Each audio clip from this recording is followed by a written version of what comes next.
Now, if you're going to ask me, you're going to say, Tennessee Fats, what did you think of this? Well, what did you think of the series? Well, I think a bunch of things of the series. Number one, I had to really change the way that I look at this series in reviewing this. And I had to be honest with myself about this one. And I'm going to go back now. I'm going to reference something that I referenced way early in this video. I have always been incredibly negative when people ask me about Conan the Adventurer. And I have said terrible things about this series when people are asking me, because I got burned years ago with an error Marvel made in issue number 2. That's right. I mentioned there was an issue with issue number 2, and the issue with issue number 2 is when you went and bought this, you could have got a cover that looks like this, or you could have got a cover that looks like this. Now, for the astute amongst you, you will have noticed that those two covers are the exact same. But the funny part is, when you look on the inside could have looked like this, or it could have looked like this.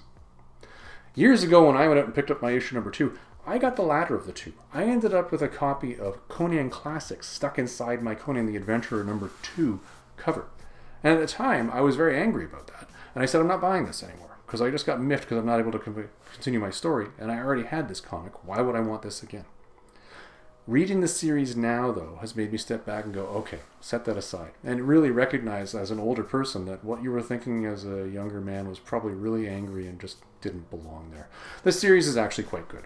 I really enjoyed the read. I thought it was a lot of fun. I like the inclusion of the different lore and seeing something that's different. It's like throwing in something Lovecraftian into Conan. I always enjoy seeing that stuff. So I really think this was a nice growth piece.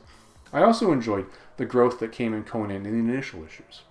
I think the best parts of this series were those early stories that fit into the Conan the Barbarian early issues. And you could see it and map it directly.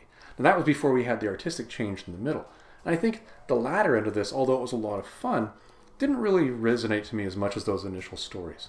The one issue in this that was my absolute favorite, though, was issue number 7. And that's the one that draws back to Conan the Barbarian number 3, way back in the day. That is beautiful lore building. And I think that was just standout, bar none, the best book in here. So if you were to ask me, Tennessee Fat, should I go buy the entire series? Wow, you're really asking me to grow up on this one, aren't you? Well, here's the deal on this one. I would say if you really want to read the whole arc, then yes, by all means, go get it. But if you really just want to focus on Conan and some really good Conan characters, you want to get the early issues and then pick up that issue 7. I didn't give you all the details on those because I didn't want to spoil them. I just gave you context. But I got to tell you, they were really well done. Yeah, I'm going to stop this one there. That's where I'm stopping in the commentary on this one, because I have to recognize any further I go on this, I could probably go down that negative road all over again, and I don't want to do that.